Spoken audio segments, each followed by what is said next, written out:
Hello, I'm New Ulm Police Department Commander Dean Barstead. We at the New Ulm Police Department believe an informed community is a safer community.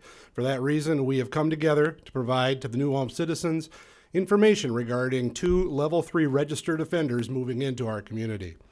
Given the current viral pandemic, we are unable to have interested citizens gather in one location so that we can provide the information and answer questions in the traditional forum.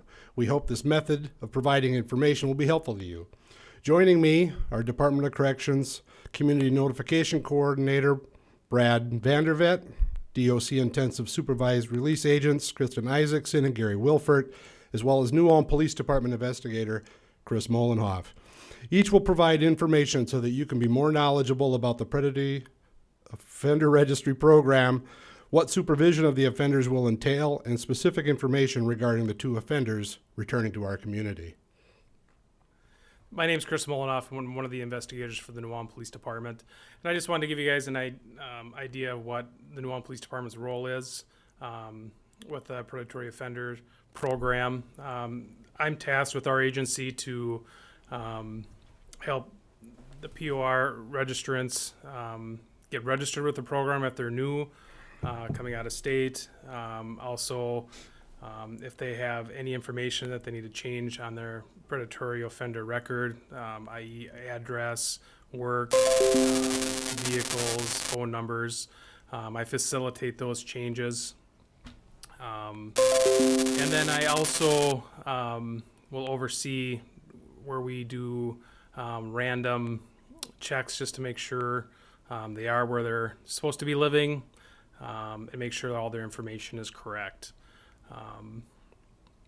So that's basically what the New Ulm Police Department's role is with the Predatory Offender program. Well, thank you, and thank you all for taking the time to take the opportunity to review this information as you're here to learn about not only these 2 individuals that are coming into the New Ulm community, but the larger conversation about those who engage in this type of harm. And so what I'd like to do is really, for you today, cover basically 3 distinct parts of my presentation. I want to talk first about some of those underlying things that got us to the point where we are today with notification meetings and things of that nature. Then I'll use that information as we go forward and discuss the men you're here to learn about. So you can use that as kind of an overview for the information you'll be receiving. And then I'll go on to some resources that are available to get you started as you use this to augment and adapt your family safety plans. So I think the best place to begin with a meeting like this is with what we really all kind of know as a society. And what we know and what we understand is that those who engage in harm, in physical harm or sexual harm, they exist. And as I'll get into information here, you'll see that they exist in and around all communities within and beyond Minnesota. And so really the question I'm here to hopefully answer and shed some further light on is, what are we as a state and local community agencies and so on doing to address these things that we've learned over the years of research and study that have been conducted?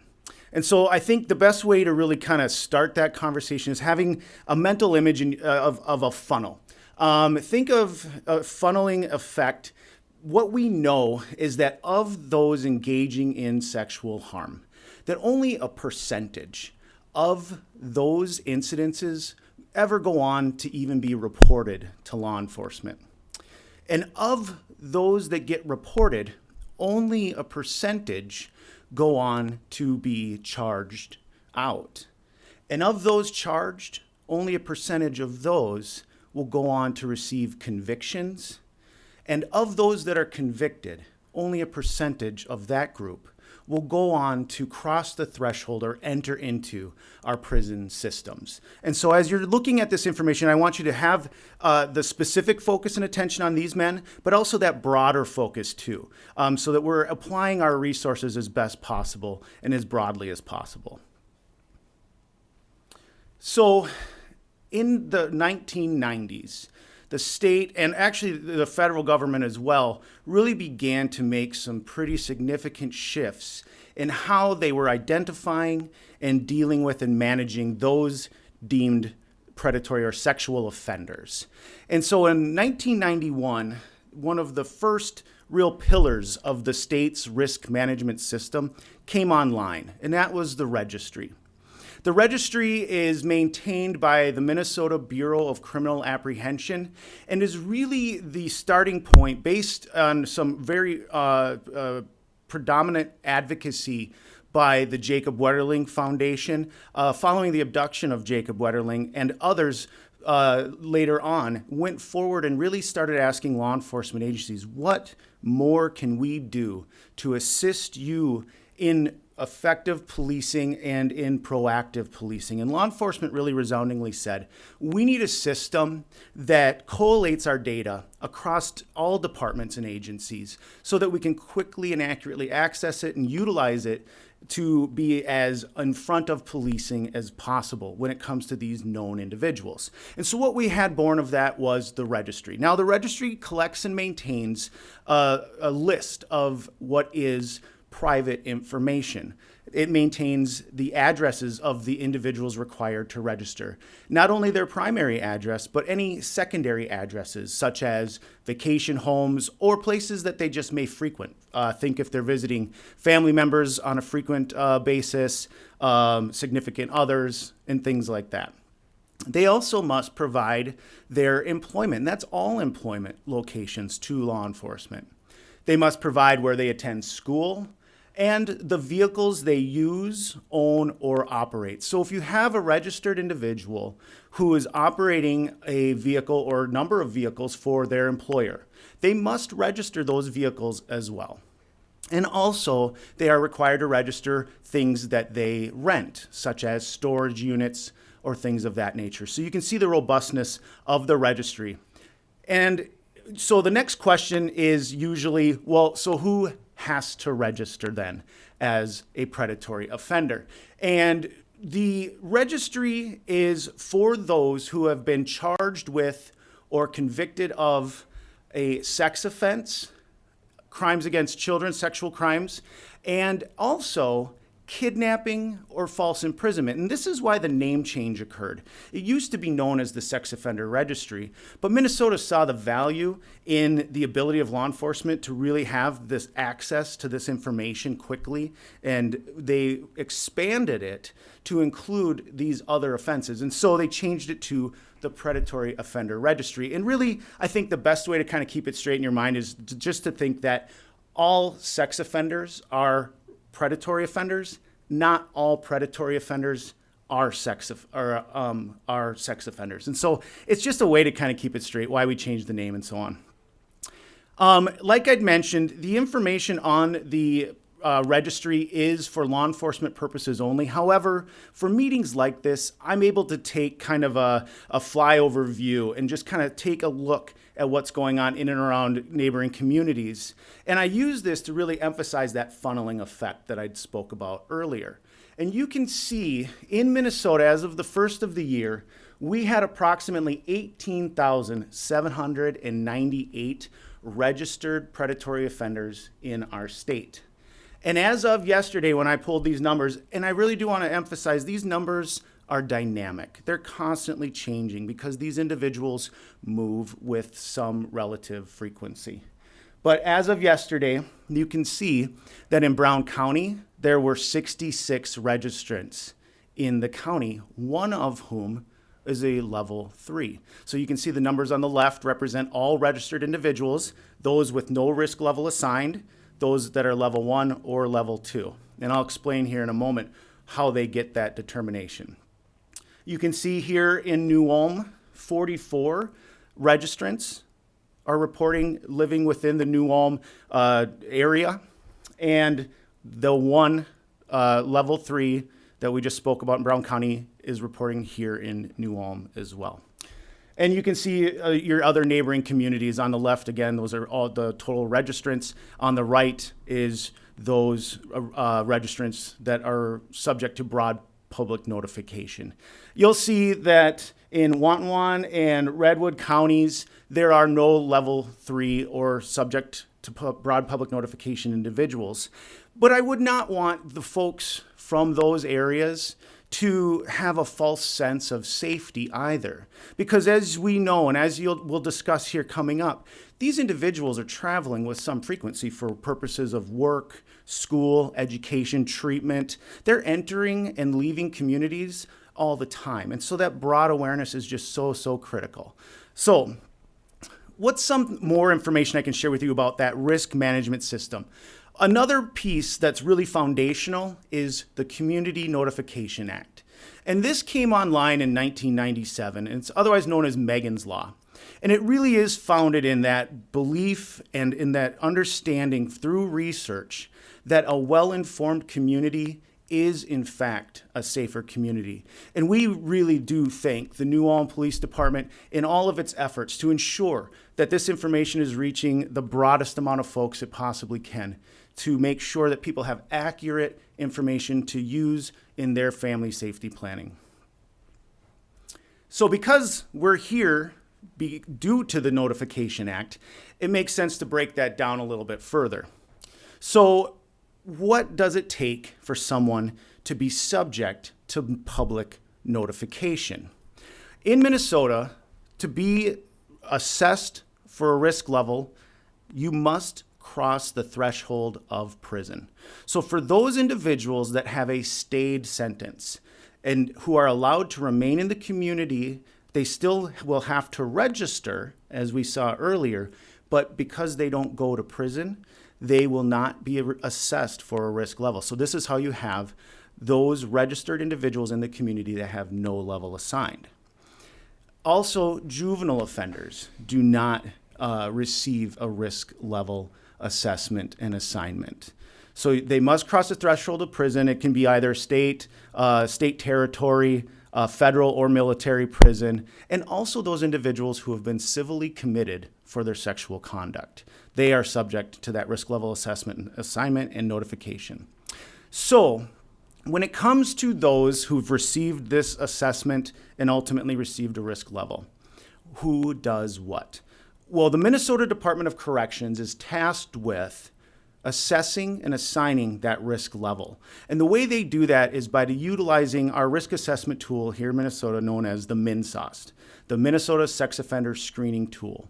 And this tool is born out of a couple studies that have been conducted in our state that went over decades and ultimately followed over 5,000 known sex offenders into the community for that period of time. It started in 1990, at least the first portion of the study, and ended in the early 2000s. And then a follow-up study in 2012 was conducted. And ultimately, this is what is used to determine risk factors. So when I say somebody has a lower amount of risk factors, known predictive risk factors, I'm speaking to that core group from that study. I'm saying that this person has a known lower level of risk factors as compared to their peers in the study, a moderate level or a higher level.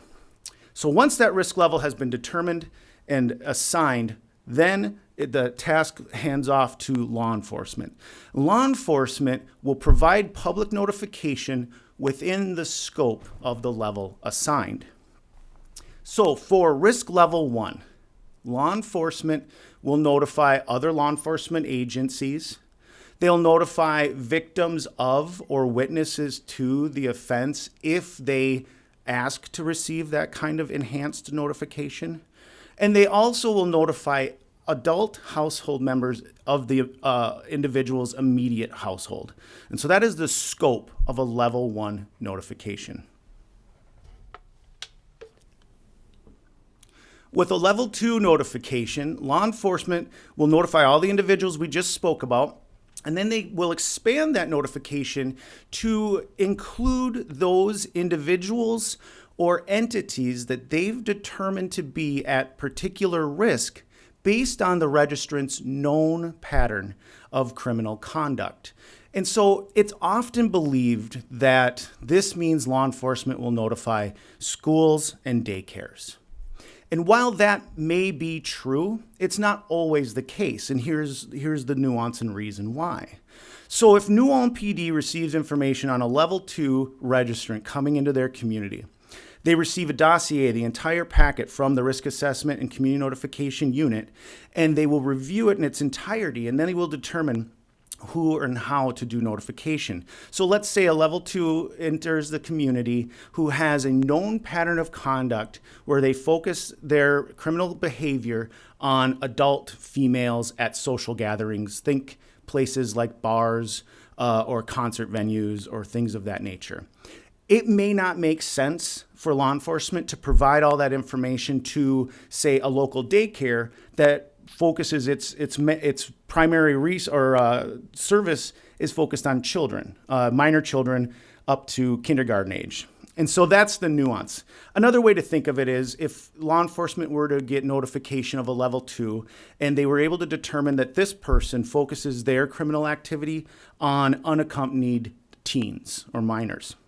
And law enforcement knows that they have a teen hotspot that often gets frequented by children who are out of school and maybe on their way to whatever sports programs or whatever they do in between school and home. And so they may go to the proprietor of that entity and provide them with specific notification and say, look, if you see this individual in the area or around, please give us a call and let us know. We'd like to talk with them. So that is the nuance of a level 2 notification.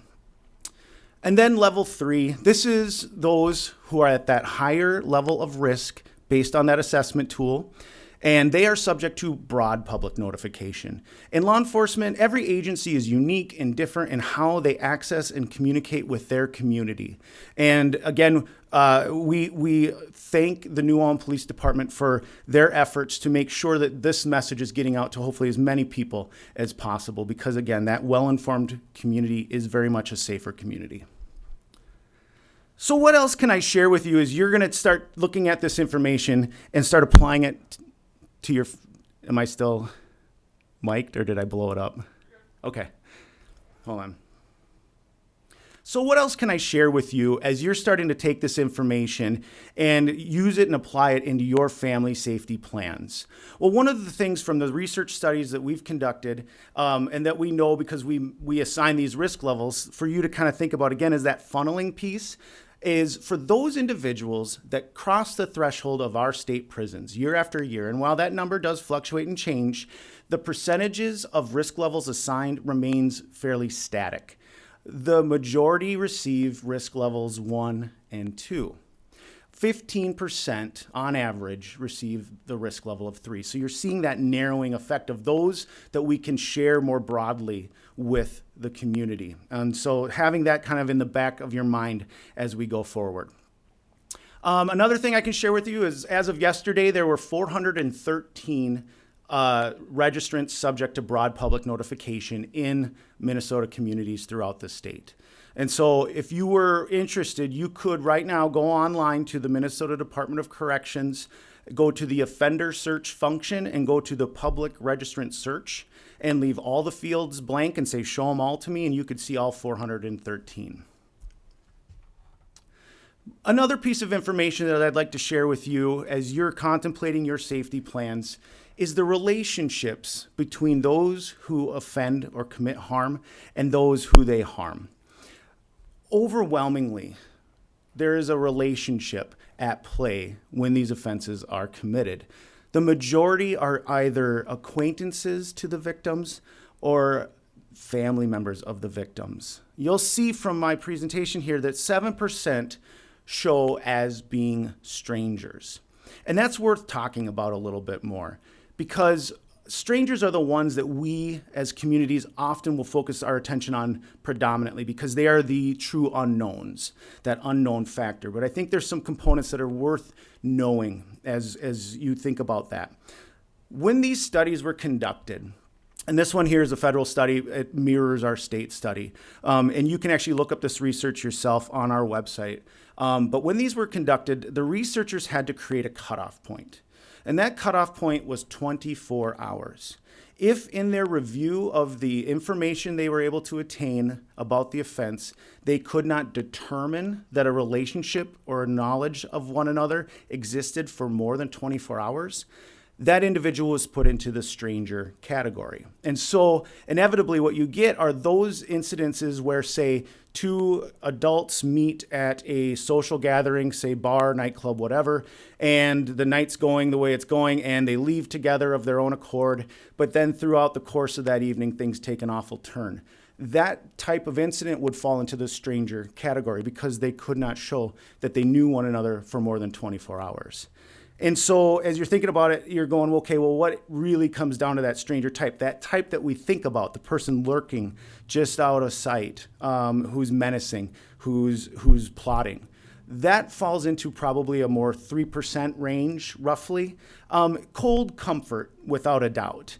But as you're thinking about how you're going to apply your resources and how you're going to have these conversations with those in your families and communities, keep it in mind that the majority is those who have relationships and use those relationships to gain access and ultimately exploit it.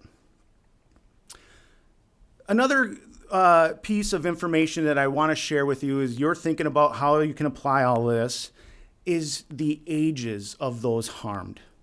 And if you're like me, you look at this slide and you go, okay, it's broken into thirds, Brad, thank you. But then you're going to start to really look at those numbers on the right. And you're going to notice that the narrowest age range, that 13 to 17 age group, constitutes 33% of those harmed. That's 9% of the population, and that is a staggering number. So it's worth really breaking this down a little bit and going into some detail about what's going on. Well, we know from 0 to 12 that these children are very much in the direct care of their parents and loved ones. And those individuals are going to need the tools to vet people coming into their lives as best possible, to make those meaningful nuances to whatever safety planning they're doing. Well, when we get to that 13 to 17 age range, what do we start to see happen? Well, it's the very thing we as a community work so hard to create, which is a safe environment for our children to grow and thrive. And we want them to start developing their autonomy and start going out and doing things on their own. And what happens is that very sense of autonomy becomes the thing that's exploited. Because now these teens are forming relationships outside of the watchful eyes of those in their trusted adult support networks. And so it's really getting away from the idea of the talk, where we take our teen right at that critical moment where we think it's time to really pull back the veil a little bit and show them that the world may not be as safe as it had been made to be when they were younger. And really just starting to have a lot of little talks all the way up and through into adulthood, each one building on the other, age appropriate in their design, really careful not to create fear or anxiety amongst the children, because we know that scared children do not equal safer children. And so utilizing resources like the Jacob Wetterling Resource Center and other programs I'll share with you here coming up is going to be critical as you're building this information into your family safety plans and how you're going to talk to those you care for and love. This is Travis Stancer. With Mr. Stancer, first thing I want to talk about is his current photos.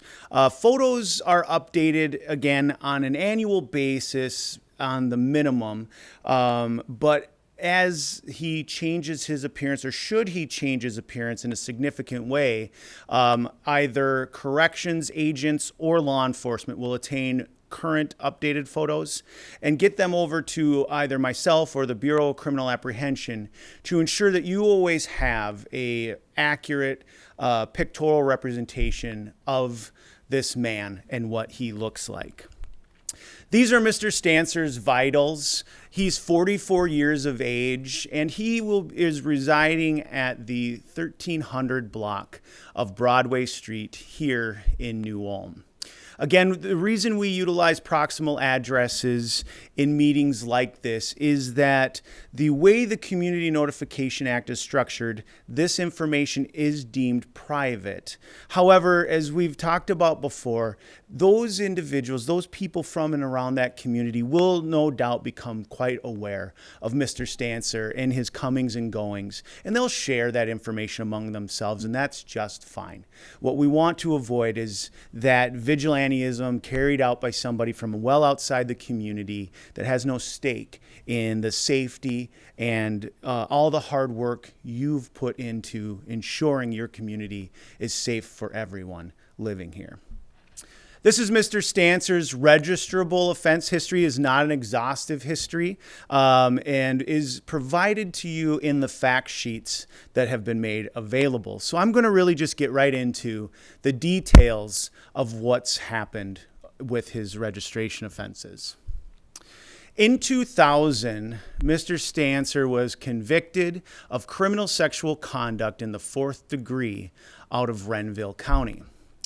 Mr. Stancer was 24 years of age at the time and had been involved in a relationship with a 14-year-old female victim. And he used that relationship that he had created, that social proximity, that sense of that attention and affection, to gain that access and exploit it. And for his crime, he was committed to prison for 18 months, and the imposition of that sentence was stayed for a 15-year period. So he never did cross the threshold of our prison institutions and therefore was not subject to the risk level assessment and assignment. So he would have been one of those registered individuals who showed up on that left-hand side of that previous slide I shared with you as a no risk level assigned. And he was ultimately discharged from supervision on that file. He reached expiration at the end or near the end of 2014, where his rights were then restored back to him. Moving forward into 2019, Mr. Stancer was convicted of criminal sexual conduct in the 3rd degree and convicted of incest here in Brown County for a 2017 offense. Mr. Stancer had engaged in this conduct against an adult female victim with whom he had a significant relationship. And he used that relationship to exploit that access, along with coercion and aggression and manipulation, to maintain that access and compliance and secrecy. And for this crime, the court gave out 2 different sentences for each count. For the first count, Mr. Stancer received a 62-month commit to the Commissioner of Corrections, and that commitment was stayed for a period of 15 years. It's worth noting that should he lose that stay and his sentence be executed and he go to prison for that count, that he would then be subject to, or may be subject to, lifetime supervision in the state of Minnesota. So that count had a stayed or probationary sentence. The other count, the incest count, received an executed term of 33 months, for which Mr. Stancer did cross the threshold of prison and did subsequently receive a risk level assessment and assignment. This is Mr. Stancer's prison chronology to date. So in March 2019, he crosses that threshold for the execution of that 33-month on the count 2 of that court process. And in 2019 here, he was assessed and assigned that risk level 3. And he was released from the Department of Corrections institutions directly to the Brown County hold in December of 2019. So he hit that 2/3 mark of his sentence of that 33 months and then went directly, instead of going to intensive supervised release, he was discharged directly to the custody of Brown County Sheriff's Office for new criminal sexual conduct charges. And up until the 18th, he had been held in the Brown County Jail as he was progressing through those proceedings. He has since been discharged, and jury trial is set on those new charges. So as it sits currently with Mr. Stancer, he will remain on the DOC supervision or ISR supervision all the way up and through 2034. Know that count 1 of the Brown County file that's been convicted, that file will expire in November of this year, but that count 1, that the criminal sexual conduct count, he will remain on supervision all the way up and through 2034. And again, if he has his stay vacated, if his probationary term is taken away from him by the court for these new potential convictions that may come, he would then potentially be subject to lifetime supervision and re-enter the prison system. He will be on the registry for life at this point. And so law enforcement will always know where Mr. Stancer lives, works, what he operates and drives, owns and possesses, what he rents, and so on. And so for as long as he remains a risk level 3, the community will get to know about Mr. Stancer.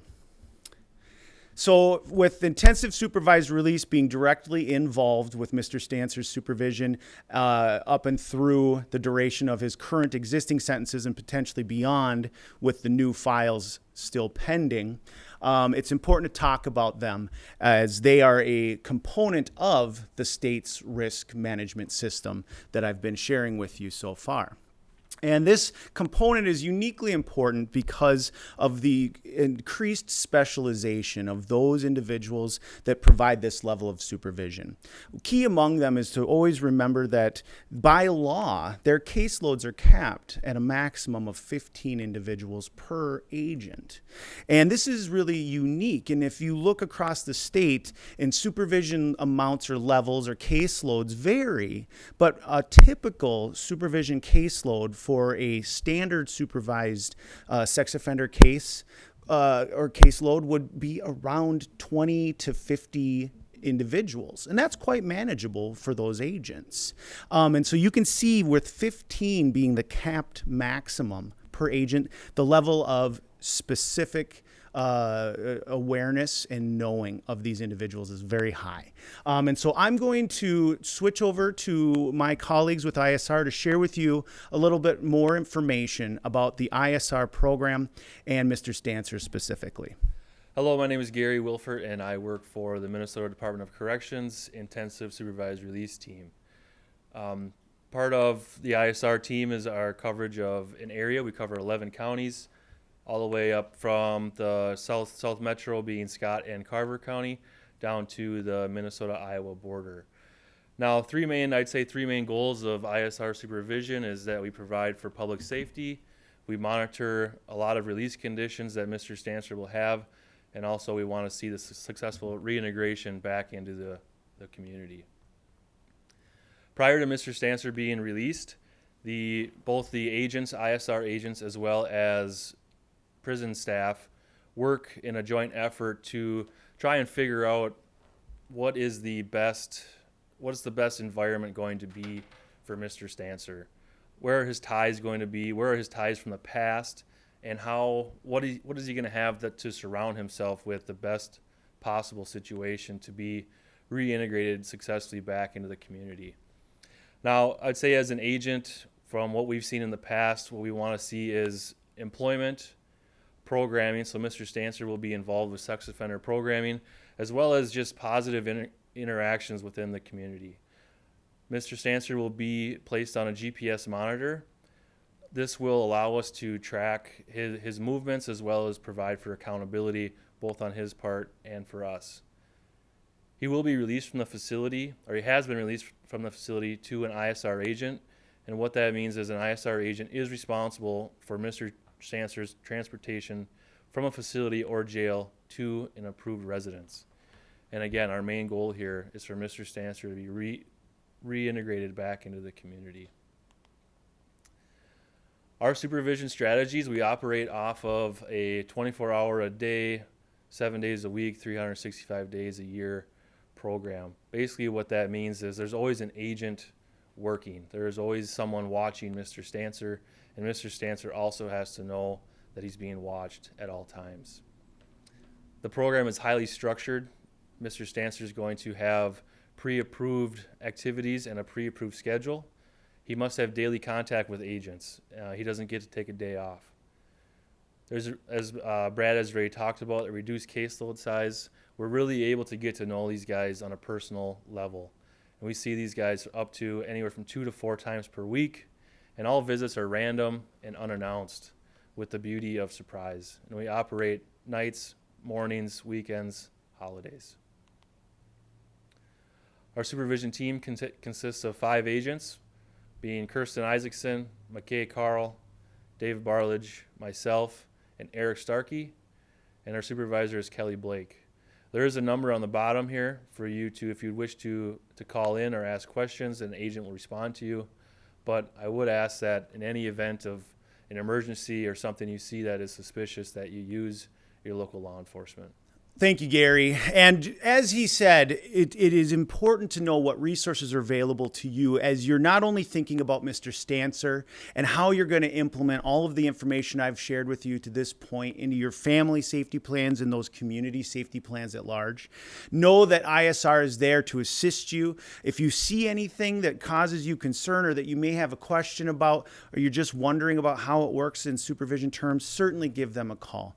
But if what you're seeing raises the hair on the back of your neck or leads you to believe that someone may be an imminent threat or danger, please reach out to your New Ulm Police Department. It is so critical, and they have the best resources and the most robust knowledge of all those registered individuals in and around the area. This is what they do, and they do it well. So make sure you have that number handy. Call 911 if you're concerned about anyone's safety, and certainly feel free to reach out to their non-emergency number as well if you're interested in how patrolling works or how the department specifically addresses this population of individuals.